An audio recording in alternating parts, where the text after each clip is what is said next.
No puedes irte. El susurro del empleado fue más fuerte que un grito.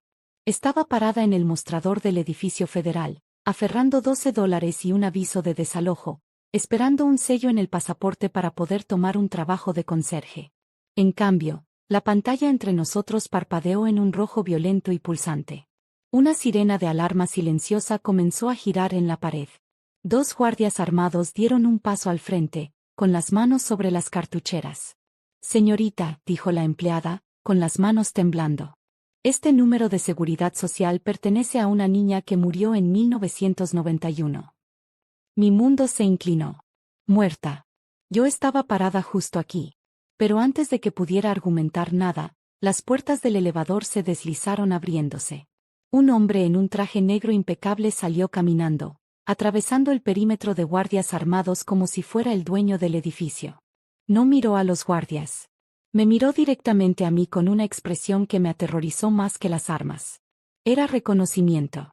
Se detuvo a unos 60 centímetros de distancia y dijo 3 palabras que borraron toda mi existencia. Bienvenida de vuelta, Noah. Si descubrieras que toda tu vida fue construida sobre una mentira, ¿huirías o te quedarías para descubrir quién eres realmente? No terminé en una celda de detención. No me esposaron a una mesa de metal atornillada al suelo. En cambio, el hombre del traje, el señor Sterling, me condujo a una oficina tranquila e insonorizada que olía a café caro y cuero. No me leyó mis derechos. Me sirvió un vaso de agua con hielo y lo colocó sobre el escritorio de caoba con una delicadeza que me resultó ajena.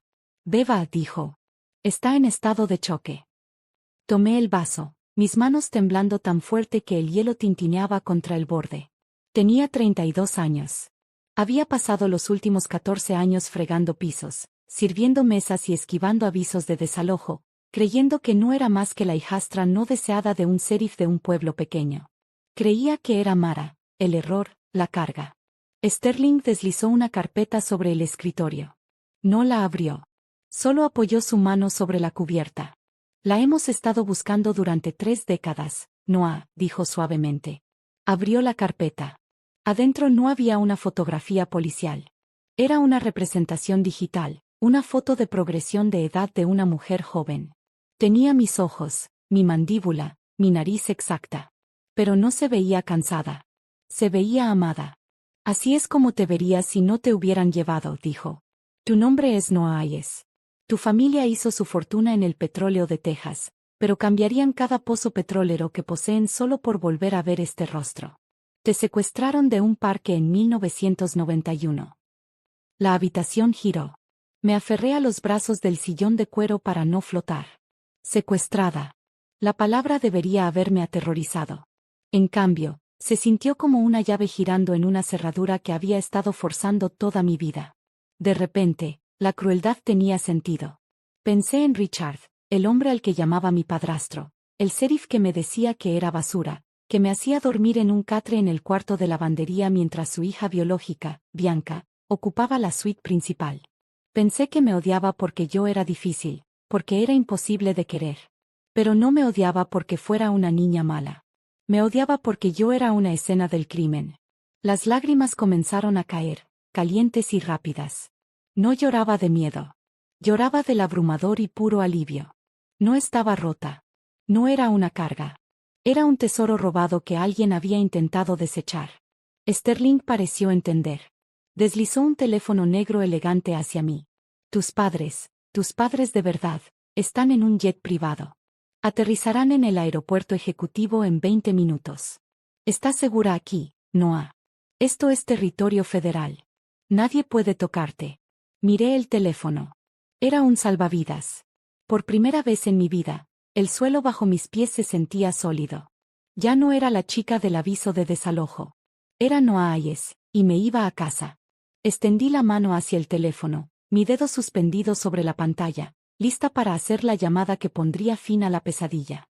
Finalmente bajé la guardia. Finalmente me permití creer que la lucha había terminado. Ese fue mi error. La puerta no se abrió simplemente. Explotó hacia adentro. Ni siquiera tuve tiempo de gritar. 2 agentes uniformados irrumpieron en la habitación, con las manos sobre sus armas, sus botas golpeando contra el suelo pulido. Y detrás de ellos, Avanzando como si entrara a su propia sala de estar, estaba Richard. No llevaba las camisas de franela manchadas a las que estaba acostumbrada a verlo. Estaba en su uniforme formal de sheriff de gala, la estrella en su pecho brillando bajo las luces de la oficina. No miró a Sterling. Me miró directamente a mí, y sus ojos no estaban enojados. Estaban muertos. Aléjense del sospechoso, ladró. Sterling se puso de pie, interponiéndose entre los agentes y yo. Esto es una investigación federal, sheriff. Usted no tiene jurisdicción aquí. Richard ni siquiera parpadeó. Arrojó un papel doblado sobre el escritorio de caoba. Tengo una orden firmada por un juez del condado hace 10 minutos. Robo mayor agravado, cargos por delito grave. Señaló con el dedo hacia mí, el mismo dedo que me había golpeado el pecho 1000 veces mientras crecía. Esa mujer robó $50,000 en joyas de diamantes del dormitorio de mi esposa antes de huir esta mañana. La llevaré bajo custodia. Eso es mentira. Grité, el shock finalmente rompiéndose.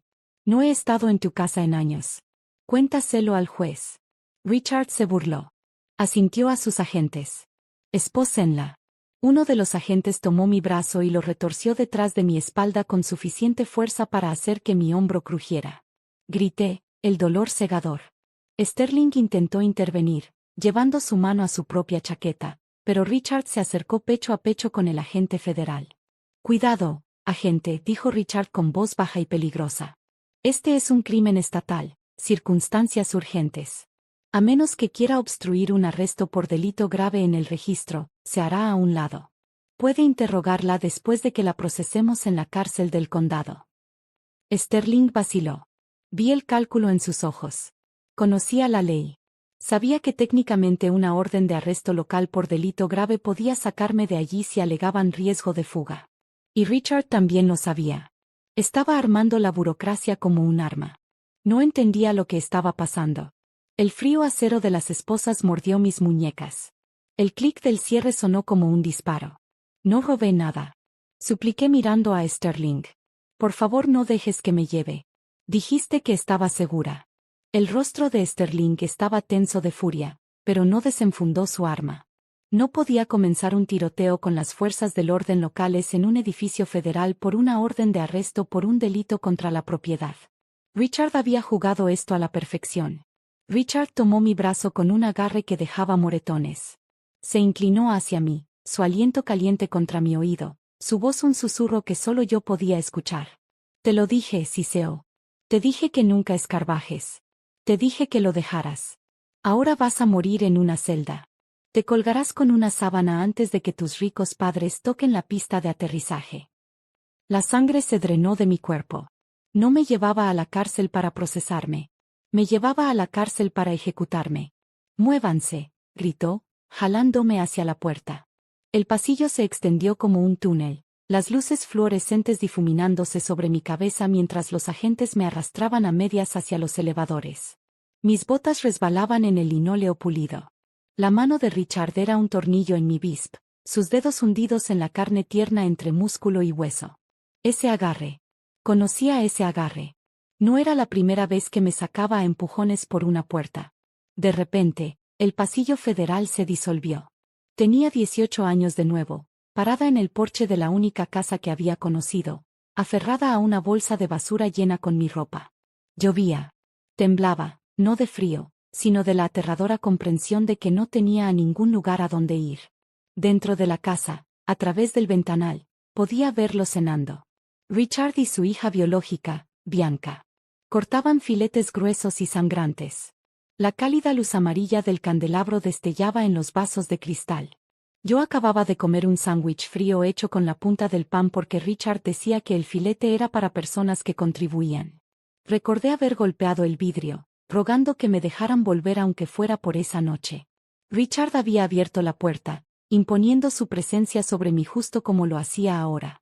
Deberías estar de rodillas agradeciéndome, había dicho su voz destilando ese veneno enfermizo y moralista. Te mantuve bajo un techo durante 10 años. Te alimenté. Te vestí. Y ni siquiera eras mi sangre. ¿Sabes qué carga eras, Mara? ¿Sabes lo caro que es mantener un error? Y le había creído. Dios mío. Le había creído. Había caído de rodillas sobre ese cemento mojado y le había dado las gracias por las migajas. Había pasado los siguientes 14 años cargando el peso de esa deuda, creyendo que era indigna, creyendo que le debía al universo una disculpa solo por existir. Pero esa era la trampa. La comprensión me golpeó con más fuerza que las esposas. No era caridad. Era camuflaje. No había estado criando a una hijastra. Había estado escondiendo a un testigo. Cada vez que me hacía sentir pequeña, cada vez que me decía que era afortunada de que no me hubiera puesto en la calle, me estaba entrenando. Me estaba condicionando a ser agradecida con mi propia prisión. Me necesitaba quebrada para que no hiciera preguntas. Me necesitaba desesperada para que no mirara mi propio certificado de nacimiento. No era mi salvador. Era mi carcelero. El miedo que me había estado ahogando desde que entré al edificio se evaporó. No se desvaneció. Fue incinerado por un destello blanco y ardiente de rabia pura y clarificadora. Él pensaba que arrastraba a una niña asustada a la cárcel. Pensaba que estaba manejando a Mara la carga.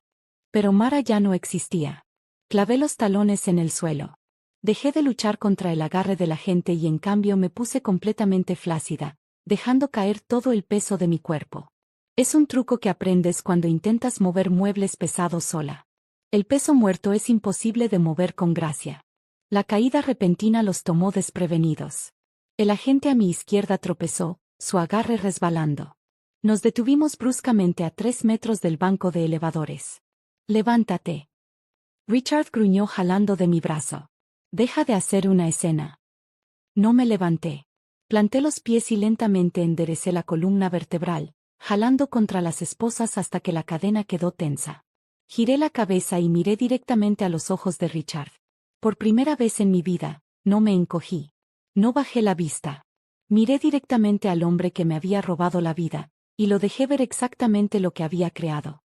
La víctima se había ido. El testigo estaba despierto, y estaba a punto de quemar su mundo hasta los cimientos. Verifiquen la hora. Mi grito rasgó el vestíbulo, resonando en las paredes de mármol como un disparo. No era una súplica de ayuda. Era una orden. Los agentes dudaron, mirándome hacia abajo. Por una fracción de segundo, la confusión en sus rostros me dio la apertura que necesitaba. No intenté levantarme. Fijé los ojos en Sterling, que corría hacia nosotros con la mano alcanzando la radio en su hombro. «La orden», grité, mi voz quebrándose pero fuerte. «Verifiquen la hora en que la firmó». Richard me pateó la pierna con fuerza. «Cállala. Métanla en el elevador». Pero era demasiado tarde.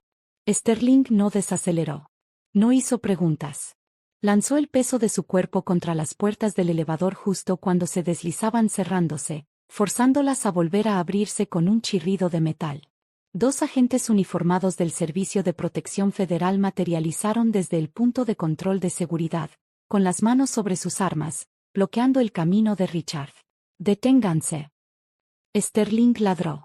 Su voz no era el tono calmado y tranquilizador que había usado en la oficina. Era la voz de un hombre que comandaba fuerzas de tarea federales. «Nadie se mueve. Esto es obstrucción a la justicia». Richard rugió, con el sudor brotando en su frente. «Soy un sheriff y estoy ejecutando un arresto legal. Déjenme ver la orden». Sterling exigió extendiendo la mano. No preguntó. Esperó. Richard sostuvo el papel contra su pecho por un segundo. Una señal, la de un jugador de póker ocultando una mala mano. Luego, dándose cuenta de que tenía 3 armas federales apuntadas en su dirección general, lanzó el papel arrugado hacia Sterling. «Léanla y lloren». «Agente. Robo mayor agravado, firmado por el juez Miller esta mañana». Sterling abrió el papel de golpe. Lo escaneó una vez. Luego miró el reloj digital sobre el escritorio de seguridad. Luego miró los monitores de seguridad detrás de la estación de guardia. «Es descuidado, Richard», dijo Sterling, con su voz descendiendo a una calma aterradora. Dio vuelta al papel para que los agentes pudieran verlo. «Esta orden fue firmada a las 8 en punto». Señaló con el dedo al monitor de seguridad en la pared. Pero las cámaras de mi edificio registraron a Mara entrando por los detectores de metales norte a las 7:45 de la mañana. El vestíbulo quedó en silencio absoluto. «Ha estado bajo custodia federal desde que entró», dijo Sterling acercándose a Richard. «A menos que pueda teletransportarse, No podría haber robado joyas de su casa a las 8 si estaba parada en mi vestíbulo 15 minutos antes. Los agentes que me sostenían aflojaron el agarre. Se miraron entre sí, luego miraron a Richard. Se dieron cuenta de que no estaban ejecutando un arresto. Eran cómplices de un secuestro en proceso. Es un error tipográfico. Richard gritó, con escupitajos volando de su boca. El empleado se equivocó en la hora. Lo robó anoche. La orden dice esta mañana, contrarrestó Sterling. Y si mintió en una declaración jurada para conseguir que se firmara, eso es perjurio. Si está intentando sacar a una testigo federal de aquí con cargos falsificados, eso es secuestro. Sterling señaló a sus guardias. Libérenla ahora. Los agentes soltaron mis brazos como si estuviera en llamas. Me arrastré hacia atrás por el suelo, poniendo distancia entre yo y el hombre que me había robado la vida. Richard quedó solo en el centro del círculo. Su rostro era una máscara de rabia púrpura.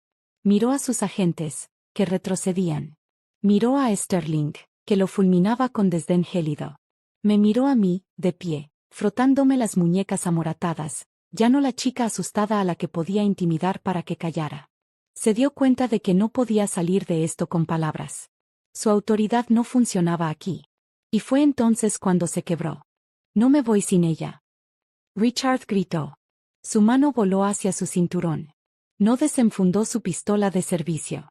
Sabía que eso lo mataría al instante. En cambio, arrancó su taser de la cartuchera, el plástico amarillo brillando bajo las luces del vestíbulo. Lo apuntó hacia Sterling. Atrás, gritó, con su voz quebrándose de desesperación. Voy a tomar custodia de esta sospechosa. Quien interfiera cae. Estaba loco. Tenía a un agente federal a punta de taser en un edificio federal.